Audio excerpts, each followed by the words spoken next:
누가 보고 있으니 착한 척하는 거죠.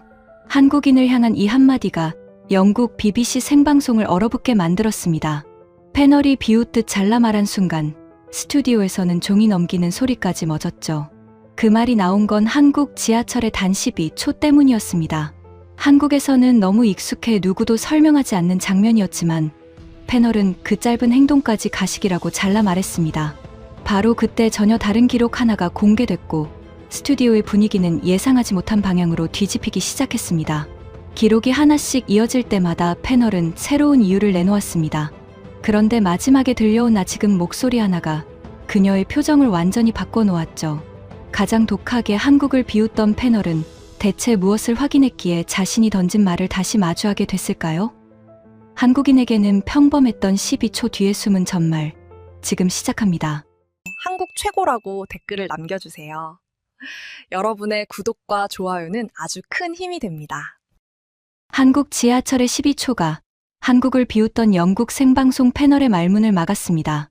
그 패널이 바로 저 엘리너 브룩스였어요. 영국 사회심리학자인 저는 그날 한국 지하철 질서를 평가하기 위해 생방송 패널석에 앉아 있었죠. 문이 열리기까지 남은 12초 동안 줄을 서 있던 사람들은 아무 말 없이 양옆으로 한 걸음씩 물러났습니다. 누가 손을 들지도 않았고 어디로 비키라는 안내도 없었어요. 그런데 가운데에는 사람 하나가 넉넉히 지나갈 길이 생겼습니다. 문이 열리자 안에 있던 승객들이 그 길로 먼저 나왔습니다. 줄의 앞사람은 발끝을 안으로 들이밀지 않았고 뒤에 선 사람도 빈틈을 밀고 들어가지 않았어요. 마지막 사람이 내린 뒤에야 양쪽 줄이 앞으로 움직였죠. 한국에서는 출근길마다 지나갈 법한 12초였지만 영국 생방송 스튜디오에서는 종이 넘기는 소리까지 멎었습니다. 저는 그 침묵이 못마땅했습니다. 진행자가 감탄을 기다리는 듯 저를 바라보자 웃음부터 나왔어요.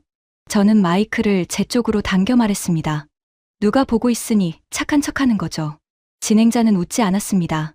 방금 본 행동 중 무엇이 연기였는지 하나만 짚어달라고 했어요. 먼저 비킨 한 걸음인지, 내리는 사람을 기다린 몇 초인지, 뒤에 선 사람까지 같은 순서를 지킨 일인지 묻더군요. 그리고 어떤 결과가 나와야 제 설명이 틀렸다고 인정할 수 있느냐고 덧붙였습니다. 무슨 일이 벌어져도 감시 탓이라고 한다면 그것은 검증할 수 있는 이론입니까? 아니면 믿음입니까? 저는 방송 카메라부터 가리켰습니다. 사람은 관찰받는다고 느끼는 순간 행동을 바꿉니다. 누군가 보고 있다는 생각만으로도 몸가짐을 고치고 주변의 기대에 맞춰 움직이죠. 당시에 저는 그 문장 하나면 충분하다고 믿었어요. 자연스러운 질서처럼 보일수록 보이지 않는 압력이 더 깊이 작동한 결과라고 설명해 온 사람이 저였으니까요. 진행자는 말 대신 12초의 소리를 다시 들려줬습니다. 열차가 멈추는 마찰음, 문이 열린다는 알림음, 바닥을 밟는 구두와 운동화 소리가 차례로 지나갔어요. 줄을 움직이라는 호루라기도, 먼저 내리라고 재촉하는 목소리도 없었습니다. 그는 승객들의 발이 먼저 움직인 순간에 어떤 지시가 들렸는지 찾아보라고 했죠. 저는 이어폰 한쪽을 손으로 누르고 같은 구간을 다시 들었습니다. 한 사람이 먼저 비키고 나머지가 눈치를 보며 따라했는지도 살폈어요. 하지만 양쪽 줄은 거의 함께 열렸습니다. 각자 다음에 무엇을 해야 하는지 이미 알고 움직인 것처럼 보였죠. 저는 그 표현이 마음에 들지 않아 메모하지 않았습니다. 진행자는 다시 물었습니다. 사람들이 비키면 감시가 강한 증거이고 밀고 들어가면 감시가 약한 증거라고 할 셈이냐는 것이었어요. 저는 입을 열었다가 멈췄습니다. 어느 쪽이 나와도 제 주장 안에 넣을 수 있다면 제 이론을 시험하는 자리가 아니라 제 말로 빠져나가는 자리가 될 테니까요. 그 질문이 불쾌했던 건 제 약점을 찔렀기 때문입니다. 집단의 시선과 압력을 연구해 온 저는 보기 좋은 한국 장면이 나오면 감시와 집단 압력이라는 말로 균형을 잡아주면 된다고 생각했어요. 그런데 진행자는 한국을 칭찬하라고 하지 않았습니다. 제 말이 틀릴 수 있는 조건부터 내놓으라고 했죠. 저는 탁자 위 메모지를 뒤집었습니다. 촬영 고지, 주변 시선, 통제 인력, 편집 여부가 적혀 있었어요. 승객들이 방송에 나갈 것을 알았는지, 역무원이 줄을 정리했는지, 앞뒤 기록을 잘라낸 것은 아닌지 확인해야 한다고 말했습니다. 방금까지 비웃던 제가 원본의 조건을 하나씩 요구하기 시작한 겁니다. 진행자는 방송 촬영팀이 역에 들어가기 전 출근 인파도 칭찬해 줄 관객도 없던 새벽의 기록이 준비돼 있다고 했습니다. 승객들에게 촬영 사실을 알리지 않았고 여러 열차가 들어오는 동안 기록이 끊기지 않았다고 설명했어요. 당시 근무한 영무원의 증언도 바로 들을 수 있다고 했습니다. 저는 새벽이라는 말만으로는 부족하다고 버텼습니다. 정확히 언제 남긴 것인지, 어디에서 어떤 경위로 기록했는지, 중간이 잘리지 않았는지부터 밝혀달라고 했어요. 같은 승강장이라면 다른 시간과 다른 열차에서도 같은 일이 있었는지도 확인해야 한다고 덧붙였습니다. 진행자가 제 요구를 그대로 받아들이자 스튜디오의 시선이 다시 제게 모였습니다. 저는 의자를 탁자 쪽으로 당겨 앉았어요. 그때까지도 제가 틀릴 가능성을 보려는 마음은 아니었습니다. 제 판단이 맞다는 흔적을 원본에서 직접 찾아낼 생각이었죠. 진행자는 기록표에 적힌 조건부터 천천히 읽었습니다. 첫 운행을 준비하던 새벽이었고 영국 방송사 제작진은 현장에 없었습니다. 승객에게 방송 촬영을 알리는 안내도, 줄을 세우는 통제선도, 별도 안내원도 없었다고 했어요. 기록은 열차가 오지 않는 빈 시간까지 처음부터 끝까지 이어져 있었습니다. 저는 누가 어디에서 기록했느냐고 물었습니다. 진행자는 승강장 전체의 흐름을 확인할 수 있는 거리였고 사람들의 얼굴을 따라가거나 특정 행동만 골라 담은 것이 아니라고 답했어요. 앞뒤가 이어진다는 설명까지 들은 뒤 저는 메모지에 편집 여부에 선을 그었습니다. 이미 답이 나온 질문을 붙들고 있을 수는 없었으니까요. 곧 현지 영무원의 목소리가 통역을 거쳐 들려왔습니다. 그는 그 시간에 승강장으로 내려가 줄을 만들거나 승객에게 비키라고 지시한 적이 없다고 했어요. 촬영을 알리는 방송도 평소와 다른 안내도 없었습니다. 문 앞이 위험하게 막힐 때만 개입하는데 그날은 그럴 일이 없었다고 담담히 말했죠. 저는 평소 교육이나 단속이 있었는지도 물었습니다. 영무원은 먼저 내리고 타는 안내가 있기는 하지만 열차가 올 때마다 직원을 세워 사람들의 발을 옮기게 하지는 않는다고 답했어요. 저는 통제 입력에도 선을 그었습니다. 종이 위에 남은 말이 줄어들수록 펜을 쥔 손에는 힘이 더 들어갔습니다. 첫 열차가 들어오는 소리가 들렸습니다. 기다리던 사람은 둘뿐이었어요. 문 앞에 서 있던 두 사람은 서로 신호를 주고받지 않았는데도 반대편으로 한 걸음씩 물러났습니다. 안에서 내린 사람이 그 사이를 지나가자 그제야 다시 앞으로 섰죠. 누구도 고개를 들어 촬영 위치를 찾거나 주변의 눈치를 살피지 않았습니다. 저는 같은 기록만 되풀이해서는 증거가 될 수 없다고 말했습니다. 다른 시간대와 다른 열차를 들려달라고 했고 다른 위치에서 남긴 기록도 요구했어요. 진행자가 그 조건도 준비돼 있다고 하자 저는 붐비는 때와 한산한 때를 섞어달라고 다시 못을 박았습니다. 설득당하는 모양새를 피하려고 제가 직접 검증해 문턱을 높인 겁니다. 이른 아침의 기록에서는 여러 발소리가 한꺼번에 승강장을 채웠습니다. 문이 열리기 직전 앞줄 사람들이 좌우로 물러나자 뒤의 사람들도 통로를 침범하지 않았어요. 늦은 밤에는 두 사람밖에 없었는데도 두 사람은 문 앞을 비웠습니다. 다른 위치에서 남긴 기록에서는 아이 손을 잡은 보호자가 아이를 살짝 자기 쪽으로 당기며 내리는 길을 열어주었죠. 사람 수와 시간, 기록한 위치가 달라져도 순서는 같았습니다. 열차가 멈추고 기다리던 사람들이 옆으로 비키고 내리는 발소리가 먼저 지나간 뒤 타는 발소리가 이어졌어요.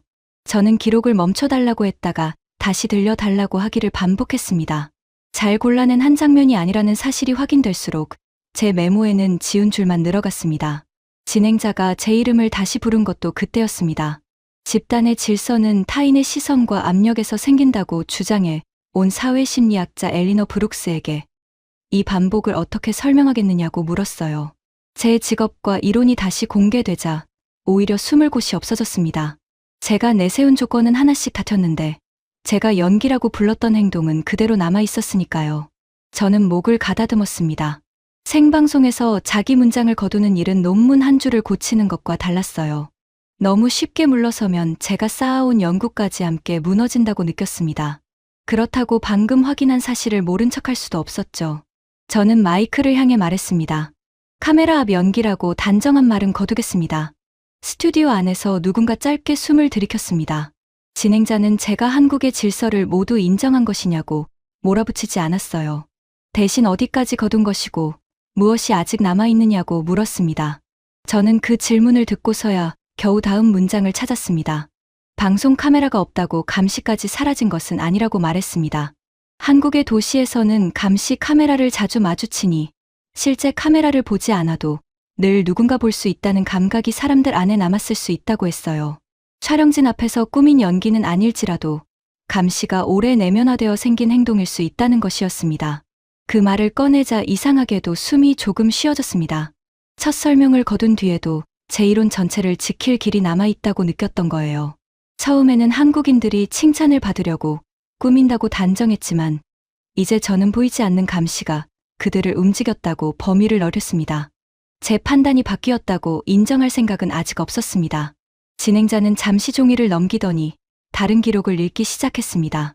현금과 카드, 숙소 열쇠 카드가 든 지갑을 발견한 사람이 가까운 곳에 맡기고 끝내지 않았다고 했어요. 이미 그곳을 떠난 주인의 행선지를 알아내 자기 시간과 교통비를 들여 찾아갔고 지갑을 건넨 뒤에는 사례도 받지 않았다고 했습니다. 그는 훔치지 않는 행동과 굳이 주인을 찾아가는 행동이 같은 것이냐고 물었습니다.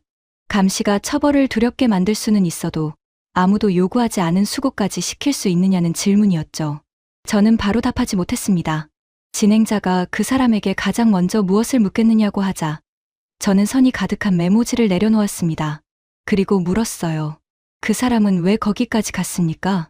제가 그 질문을 던지자마자 진행자는 학생과 지금 바로 연결해 보겠다고 했습니다.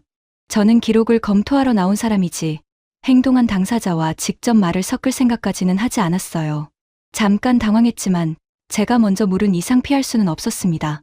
저는 연결해 달라고 했죠.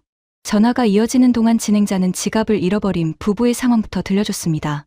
두 사람은 이미 숙소를 나와 공항행 버스가 서는 터미널에 도착해 있었어요.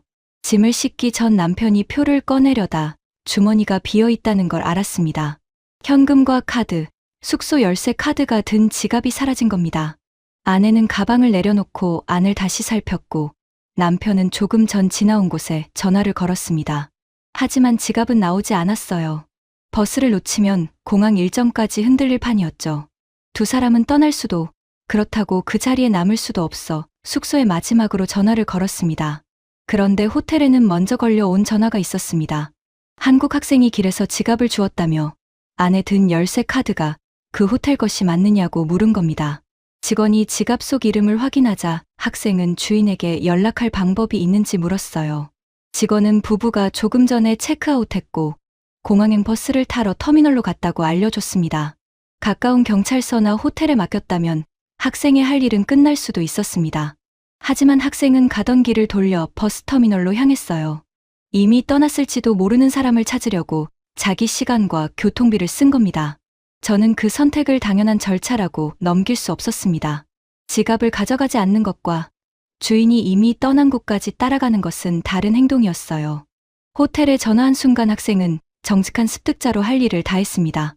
그런데도 가장 곤란한 사람이 지금 어디에 있을지를 알아낸 뒤 자기 일정을 바꿨죠. 터미널에 도착한 학생은 숙소 카드에 적힌 성을 부르며 승강장 사이를 살폈습니다. 출발 안내가 이어지는 낯선 터미널에서 얼굴도 모르는 여행객을 찾는 일은 쉬울 리 없었어요. 학생은 몇 차례 같은 성을 부른 끝에 짐칸 앞에서 가방을 다시 뒤지던 부부를 발견했습니다. 성을 한 번 더 부르자 두 사람이 동시에 고개를 들었죠. 남편은 지갑을 받아 들자마자 안을 확인했습니다. 현금도 그대로였고 카드도 빠진 것이 없었어요. 아내는 숙소 열쇠 카드까지 손에 쥔 뒤에야 굳어있던 어깨를 내렸습니다. 두 사람은 택시비라도 받아달라며 지폐를 내밀었지만 학생은 손을 뒤로 뺐어요. 지갑을 찾았으니 됐다며 버스부터 타라고 했습니다. 그때 학생의 목소리가 스튜디오에 들어왔습니다. 저는 인사를 짧게 끝내고 지갑을 발견한 곳이나 터미널 주변에 감시 카메라가 있다는 것을 알았느냐고 물었어요. 학생은 잘 모르겠다고 했습니다. 주변을 찾아볼 생각도 하지 않았다고 했죠. 저는 다시 물었습니다. 경찰서나 호텔에 맡겨도 됐는데 왜 자기 시간을 써서 거기까지 갔습니까? 학생은 잠시 말을 고르더니 짧게 답했습니다. 지갑이 없으면 비행기를 못 탈 것 같았어요. 어디로 갔는지 알았으니까 가져다 드린 겁니다. 저는 사례금을 받지 않은 이유도 물었습니다. 학생은 오히려 제 질문이 낯선 듯 했어요. 돌려드린 건데 돈을 받을 일은 아니잖아요. 그게 전부였습니다. 자신이 특별한 사람이라고 설명하지도 않았고 한국인의 정직을 대신 자랑하지도 않았어요. 잃어버린 여행객이 자기보다 더 급했을 것 같았고 돌려준 물건으로 돈을 받을 이유가 없었다는 겁니다. 부부가 버스를 탔다는 말을 듣자 다행이라고 했을 뿐이죠. 감시가 있었다면 지갑을 가져가지 않은 이유까지는 설명할 수 있었을 겁니다. 하지만 호텔에 전화를 걸고 가던 길을 돌리고 얼굴도 모르는 주인을 찾아 지갑을 건네고 살해까지 거절한 수고는 설명하지 못했어요. 저는 더 이상 그 학생을 감시 때문에 움직인 사람이라고 부를 수 없었습니다. 그래도 저는 물러설 자리를 하나 남겼습니다. 감시로는 거두겠지만 모든 한국인을 학생 한 명으로 판단할 수는 없다고 했어요. 어디에나 특별히 선한 사람은 있고 방금 만난 학생이 바로 그런 예외일 수 있다고 말했습니다. 진행자는 반박하는 대신 서로 알지도 못한 사람들이 한꺼번에 움직인 신고, 기록을 제 앞에 놓았습니다.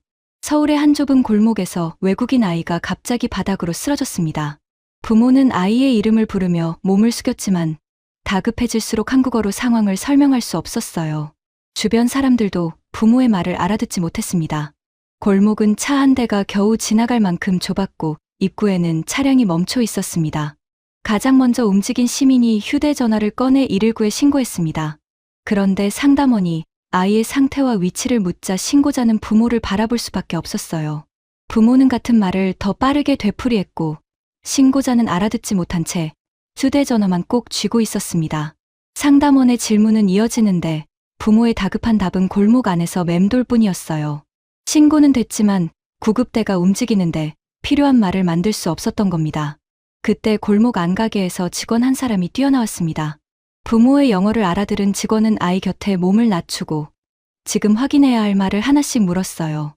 부모가 답하면 직원이 짧은 한국어로 정리했고 신고자는 그 내용을 상담원에게 전했습니다.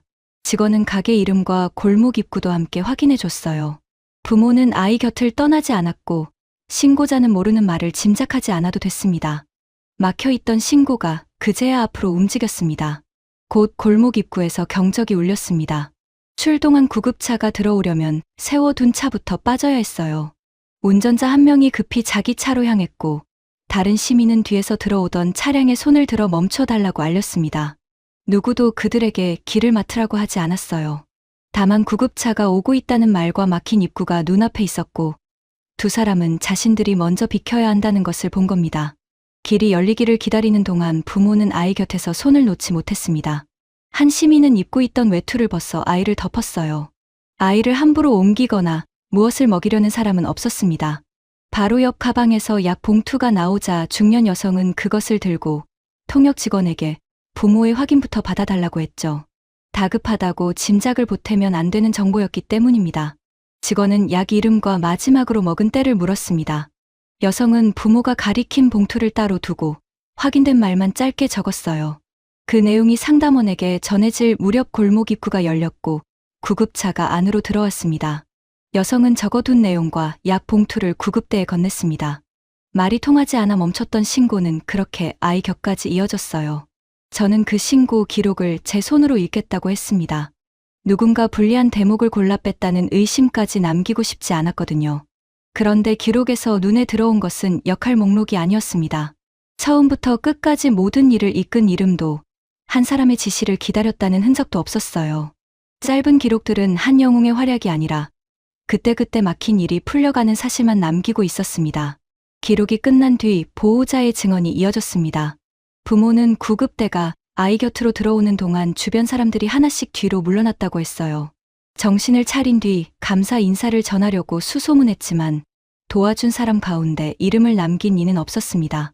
부모가 끝내 받은 이름은 한 명도 없었어요. 얼굴을 제대로 기억하지 못하는 것이 미안해 몇 번이나 주변에 물었지만 돌아온 것은 이미 자리를 떠났다는 말뿐이었다고 했습니다. 저는 그 마지막 말을 듣고도 한동안 다음 질문을 꺼내지 못했습니다. 학생 한 명은 특별히 선한 예외라고 밀어낼 수 있었습니다.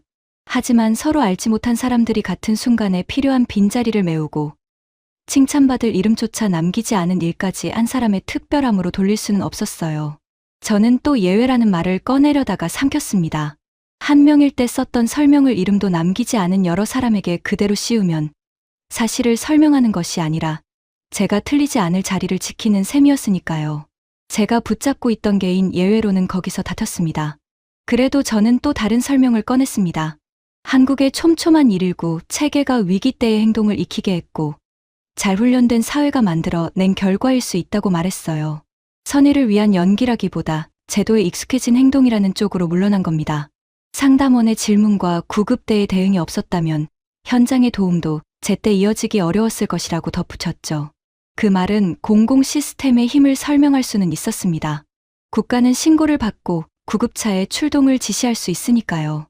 하지만 기록 속 시민 누구도 국가의 명령을 받고 움직인 것은 아니었습니다. 제도에 기대어 움직인 구급차와 지시를 기다리지 않고 자기 자리를 내준 사람들의 선택을 정말 같은 것으로 설명할 수 있는지 이제 그 차이를 확인해야 했습니다. 국가는 구급차를 움직였습니다. 하지만 그 구급차가 아이에게 닿도록 막힌 일을 풀고 빈자리를 메운 것은 명령을 받지 않은 시민들이었죠. 진행자는 그 차이를 더 크게 확인할 수 있는 증언이 있다며 대형 산불이 번진 밤에 소방관 목소리를 들려줬습니다. 그 소방관이 속한 데는 산불 지역과 먼 다른 도시에 있었습니다. 지원 명령이 떨어지자 대원들은 필요한 장비를 점검하고 바로 소방차에 올랐어요. 밝은 건 앞차의 붉은 등과 도로 가장자리의 표지뿐이었죠.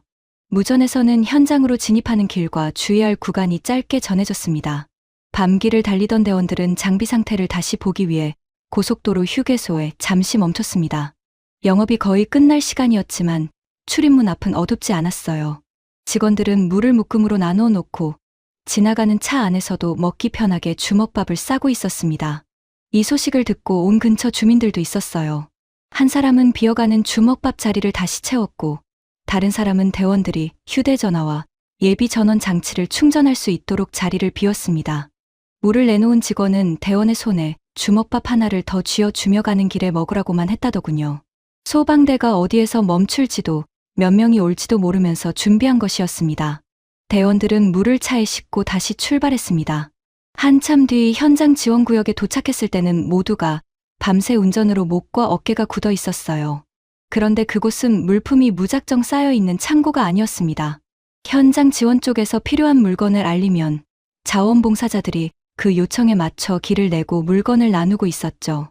진화선에서 나온 젖은 장갑은 다른 장비와 섞이지 않게 한쪽으로 받았습니다. 바로 교체할 장갑과 식수는 필요한 대원에게 건네기 좋게 나누어 놓았고 보온품은 쉬는 자리 가까이에 있었어요. 요청하지 않은 물품을 앞에 쌓거나 잘해보겠다며 현장 안으로 들어가는 사람도 없었습니다. 봉사자들은 소방관이 말한 필요와 수량을 확인한 뒤 일하는 길을 막지 않을 만큼만 정확히 내밀었어요. 돌아온 대원이 두꺼운 장갑을 낀 채 물을 찾자 봉사자 한 명이 물병을 바로 꺼내 건넸습니다. 그는 대원이 장갑을 벗기를 기다렸다가 젖은 장갑은 수거함에 받고 필요한 교체품을 찾아 건넸어요. 대원이 말한 물건과 수량을 확인해 내준 뒤에는 곧바로 다음 대원을 보았죠. 선의를 드러내는 말보다 일하는 사람의 손을 한 번 더 움직이게 하는 순서가 먼저였습니다. 그 소방관은 진화선에서 잠시 빠져나왔을 때 그대로 주저앉고 싶었다고 했습니다. 그제야 자기 손이 얼마나 젖었는지 알았고 장갑을 벗자 손가락도 잘 굽혀지지 않았어요. 연락 장비의 전원은 줄어 있었고 다리에는 힘이 남아 있지 않은 듯 했다더군요. 대원은 물을 나눠 마시고 젖은 장갑을 바꾸었습니다. 다른 대원이 보온품을 어깨에 대는 동안 연락 장비도 충전했죠. 주먹밥을 나눠 먹은 뒤 대원들은 다시 장비를 맸습니다. 현장에서는 진화선 안쪽의 고립 주민 구역을 다시 확인해야 한다는 지시가 전해졌습니다. 소방관은 교체한 장갑을 당겨 끼고 대원들과 함께 다시 진화선으로 들어갔어요. 그들이 들어간 구역에서 어떤 결과가 있었는지는 증언에 없었습니다. 확인해야 할 구역으로 다시 걸어 들어갔다는 사실만 남았죠. 저는 그 지점에서 마이크를 당겼습니다. 소방대를 출발시킨 것도 현장에 배치하고 다시 들어가라고 한 것도 국가의 명령이라고 말했어요. 시민의 도움이 고마운 것과 소방관이 진화선으로 돌아간 이유를 같다고 할 수는 없다고 버텼습니다. 진행자가 소방관에게 저희 말을 그대로 전했습니다. 소방관은 지시가 없었다면 출발도 재투입도 없었을 것이라고 먼저 인정했어요. 그러나 명령은 자신이 가야 할 곳을 정했을 뿐 젖은 장갑을 마른 것으로 바꾸거나 비어가는 배를 채우고 장비의 전원을 되돌리지는 못했다고 했습니다. 자신이 지시받은 자리로 다시 걸어 들어갈 수 있도록 몸과 장비의 빈자리를 채운 것은 그곳에서 필요한 것만 내밀어 준 사람들이었다고 덧붙였죠. 저는 바로 반박하지 못했습니다. 소방차를 출발시키고 대원을 다시 들여보낸 국가의 역할은 분명했어요. 시민의 지원 역시 그 지시를 수행할 다음 행동을 가능하게 했습니다.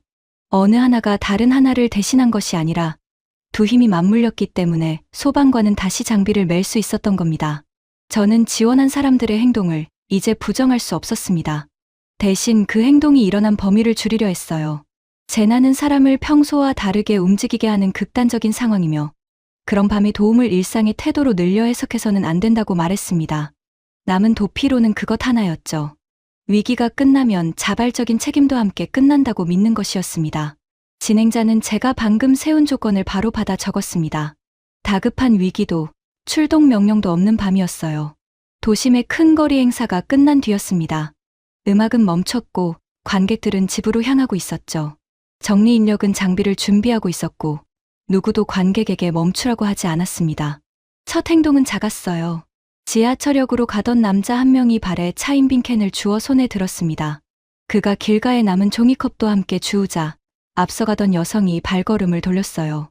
여성은 자기 가방에서 작은 봉투를 꺼내 주변의 종이 조각을 담았습니다. 다른 사람은 넘어진 통을 일으켜 세웠죠. 그들은 청소 복장도 아니었고 행사 요원도 아니었습니다. 가방과 응원 도구를 든 채 귀가하던 관객이었어요. 그런데 소매를 거둔 사람이 하나 늘고 예비 봉투를 내놓는 사람이 또 하나 늘었습니다. 누가 앞에 서서 할 일을 나눠주지도 않았어요. 귀가를 서두르던 사람들이 자기 발 아래의 쓰레기부터 주우며 자연스럽게 범위를 넓혔습니다. 문제는 사람이 아니라 봉투가 먼저 부족해진 것이었습니다. 한 사람이 가득 찬 봉투를 들어 보이며 남은 것이 없다고 하자 가까이 있던 사람이 열려있는 편의점으로 뛰어갔어요. 그는 한 묶음의 봉투를 사왔습니다. 자기가 들 봉투 하나만 남기고 나머지는 처음 보는 사람들에게 나눠줬죠. 봉투를 받은 사람들은 자기가 있던 곳으로 돌아가 쓰레기를 담기 시작했습니다. 진행자는 정리가 끝난 거리를 모호한 미담으로 요약하지 않았어요. 행동이 일어난 순서를 들려줬습니다. 지하철역 입구로 향하던 사람들은 먼저 보행로 위에 빈 캔과 컵을 거뒀어요. 사람이 빠져나간 자리를 따라가던 손길은 양쪽 골목으로 번졌습니다. 새 봉투가 나뉜 뒤에는 지하철 입구 계단 앞에 발을 디디는 자리가 다시 드러났죠. 공식 정리 인력이 본격적으로 움직이기 전에 보행로와 골목과 지하철 입구가 먼저 열린 겁니다. 저는 위기 예외론으로는 그 밤을 밀어낼 수 없었습니다. 다만 사람들이 정말 아무런 압력도 없이 움직였다는 결론을 받아들일 생각은 아직 없었어요. 저는 한 사람이 쓰레기를 주우면 주변 사람이 그걸 보고 자기만 외면하면 눈총을 받을지 모른다고 느낀다고 말했습니다. 서로가 서로를 감시하는 집단의 압력이야말로 위기가 없는 일상에서도 반복되는 행동을 설명한다고 버텼죠. 진행자는 제가 빠져나온 길을 사건 순서대로 짧게 짚었습니다. 새벽 지하철에서는 촬영을 모르는 사람들이 움직였어요. 지갑을 주운 학생은 감시로 설명할 수 없는 수고를 자기 시간과 돈으로 선택했습니다. 그 학생이 특별한 한 사람이라고 하자 골목에서는 서로 모르는 사람들이 움직였죠. 그 선택을 국가 시스템으로만 줄이자 산불 현장의 시민 지원이 소방관의 재투입을 가능하게 했습니다. 재난 때만 가능한 일이라고 하자 지금은 위험도 명령도 없는 거리가 남았죠. 그는 지금 내놓은 집단 감시라는 말이 앞서 다친 감시론을 다른 이름으로 되풀이하는 것 아니냐고 물었어요. 저는 바로 대답하지 못했습니다. 시민들이 정리한 거리가 한국 사회의 모든 것을 증명한다고는 생각하지 않았어요. 그러나 제가 방금 내놓은 설명 역시 그 행동을 직접 설명하지 못한다는 것은 알고 있었습니다. 더 이상 제 앞에는 남의 사례만 놓여 있지 않았습니다. 진행자는 출연 전에 제작진에 제출한 경력 자료 중 한 대목을 확인해도 되느냐고 물었습니다. 저는 무엇인지 먼저 말해달라고 했어요. 그는 제 자료에 한국에서 1년 머물렀던 경력이 적혀 있다고 했습니다. 그 기간과 관련된 음성 편지를 제작진이 확보했지만 그것을 공개하려면 제 동의가 필요하다고 덧붙였죠. 순간 탁자 위에서 종이 넘기는 소리가 유난히 크게 들렸습니다. 저는 노트 앞에 놓인 손을 거두었어요. 경력 자료의 배경을 확인할 수 있다는 설명을 들었고 그 조건에 동의했던 기억도 났습니다. 하지만 음성 편지가 있다는 말은 그때 처음 들었고 누구의 목소리인지도 무슨 내용인지도 알지 못했어요. 저는 진행자에게 편지의 일부만 골라 들려줄 것인지 물었습니다. 그는 제가 허락한 범위 안에서 전체를 그대로 재생하겠다고 답했어요. 저는 오랫동안 마이크를 보지 않고 있었습니다. 그 편지가 제 주장을 무너뜨릴지 오히려 지켜줄지는 알 수 없었죠. 그러나 남의 기록에는 전체 조건을 요구해 놓고 제 기록만 잘라 확인할 수는 없었습니다. 저는 어떤 부분도 빼지 말고 편집 없이 끝까지 재생해 달라고 말했습니다. 재생을 허락한다는 말도 분명히 덧붙였어요. 진행자가 제 동의를 다시 확인하자 종이 넘기는 소리마저 멎었습니다. 스튜디오의 작은 기척들이 하나씩 가라앉았고 짧은 잡음이 지나간 뒤 누군가 마이크 앞에서 처음 숨을 고르는 소리가 들렸습니다. 처음 들린 것은 나이 든 여인의 짧은 숨소리였습니다.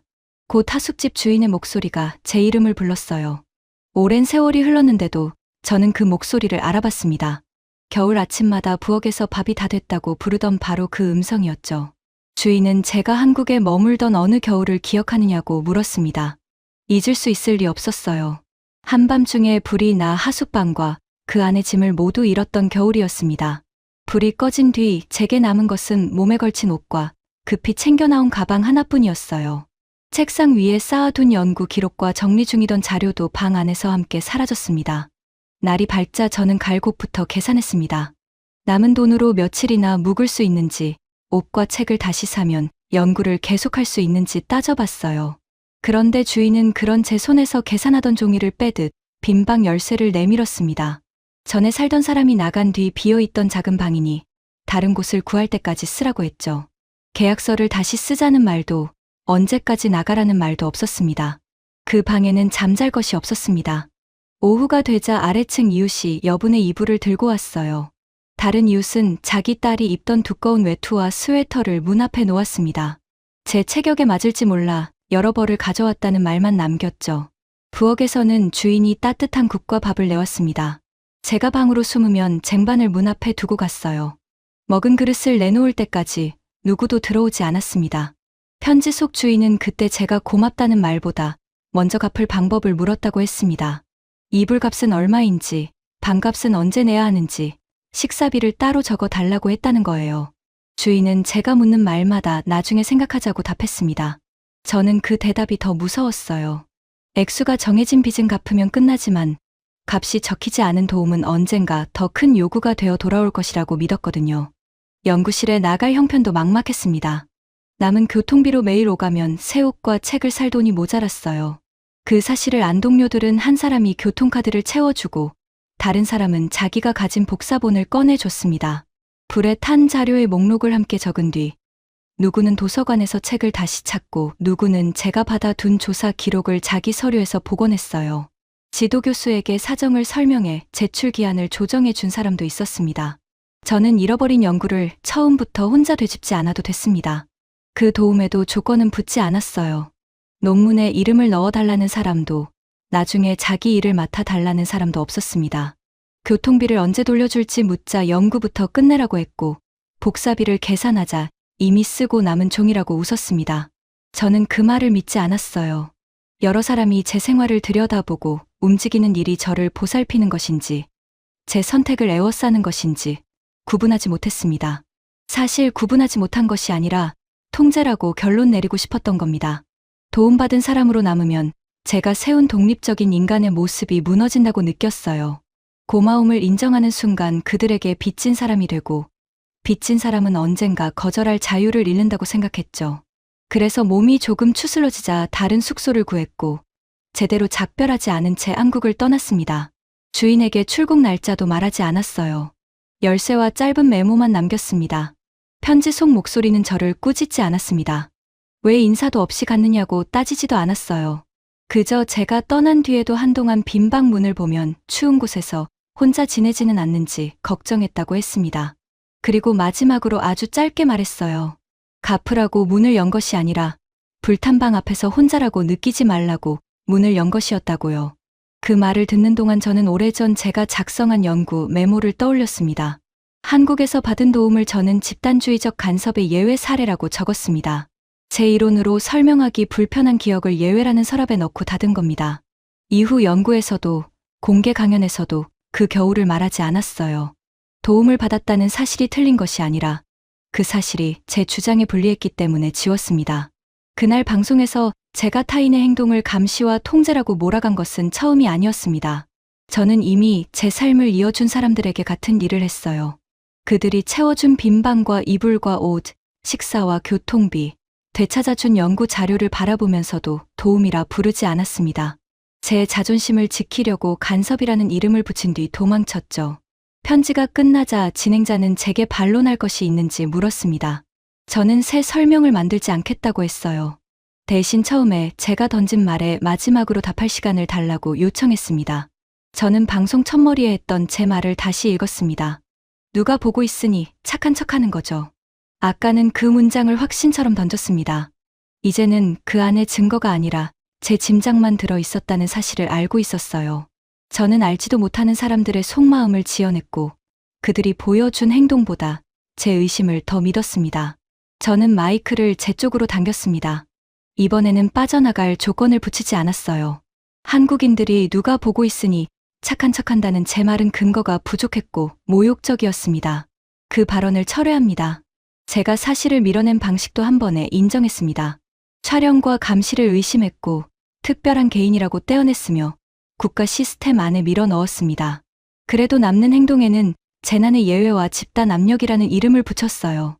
끝내 제 삶에서 같은 도움을 발견했을 때는 기억 자체를 지웠습니다. 서로 다른 증거 앞에서 판단을 고친 것이 아니라 제 판단을 지키려고 증거가 들어올 자리를 차례로 막은 겁니다. 근거가 부족했다는 책임은 분명했습니다. 제가 확인한 것은 사람들이 실제로 한 행동뿐이었어요. 그 행동의 속뜻을 물어보지도 가식이라는 결론을 뒷받침할 사실을 내놓지도 못했습니다. 그런데도 저는 제 의심을 남의 동기보다 위에 놓았죠. 학자의 언어를 썼다고 해서 추측이 근거로 바뀌는 것은 아니었습니다. 모욕적이었다는 책임도 그와 따로 남았습니다. 누군가의 행동을 의심하는 것과 그 사람의 선의를 연기라고 선언하는 것은 달랐어요. 저는 그 경계를 넘었습니다. 행동한 사람들에게 스스로 말할 기회조차 주지 않은 채 제가 만든 동기를 그들의 진짜 마음처럼 방송에서 붙여버렸으니까요. 제 앞에는 처음 발언이 적힌 원고가 그대로 놓여 있었습니다. 말이 거칠었다고만 사과해 권위를 덜 다칠지 원문을 남기고 그 판단의 책임을 제 이름으로 질지 정해야 했어요. 앞의 길은 당장의 체면을 지켜주겠지만 최초의 단정은 제 공식 판단인 채 남습니다. 뒤의 길은 그 말을 떠받치던 학자로서의 권위와 앞으로 내놓을 판단까지 같은 검증대에 올릴 터였습니다. 저는 원고를 치우지 않고 제 앞에 펼쳐두어 숨길 수 있던 종이를 제가 책임져야 할 기록으로 남겼어요. 비판과 정정이 함께 남으면 생방송은 자극적인 첫 발언만 소비하는 기록에서 그 발언이 왜 거둬졌는지까지 확인하는 기록으로 바뀝니다. 다시 보기에 철회 이유가 붙으면 방송이 끝난 뒤 처음 발언만 따로 떠돌며 제 결론처럼 남는 일을 막을 수 있었죠. 그제야 제 사과는 저를 지키는 해명이 아니라 순간의 태도를 넘어 누구나 나중에 원문과 대조할 수 있는 제 이름의 공개 기록이 됩니다. 저는 원고를 숨기지 않은 채 마이크를 바로 세워 생각을 고쳤다는 말을 실제 기록 요청으로 옮겼습니다. 그리고 펜을 오른손에 쥐고 요청이 반영되면 첫 문장을 지우는 대신 그 위에 철회와 제 이름을 남기기로 했어요. 그 서명 뒤에는 발언이 잘못 전달됐다는 핑계도 누군가 기록을 바꿨다는 변명도 남지 않으며 제가 한 말과 거둔 책임도 다시 떼어놓을 수 없게 됩니다. 저는 진행자를 보고 입을 열었습니다. 진행자가 묻자 저는 처음 비판한 장면과 지금 정정한 장면을 어느 쪽도 삭제하지 말고 함께 방송해달라고 요청했습니다. 잘못한 문장을 숨겨 제 체면을 지키지도 철회만 떼어 감동적인 결말로 만들지도 말아달라는 뜻까지 그 한 번의 요청에 분명히 담았습니다. 이어 생방송 뒤에 다시 보기에도 최초 발언이 근거 부족과 모욕을 이유로 철회됐다는 정정 기록을 함께 남겨달라고 요청했습니다. 처음 말을 접한 사람도 제가 그 말을 더는 지지하지 않는다는 사실과 이유를 확인할 수 있어야 했어요. 제 목소리로 공개한 단정이라면 그것을 거둬들인 사실도 제 이름을 피해가서는 안 됐습니다. 제작진은 요청을 반영하겠다고 짧게 확인했습니다. 진행자는 항목을 다시 읽지 않았고 저도 같은 뜻을 다른 말로 보태지 않았어요. 저는 첫 발언 원고를 제 앞으로 끌어당겼습니다.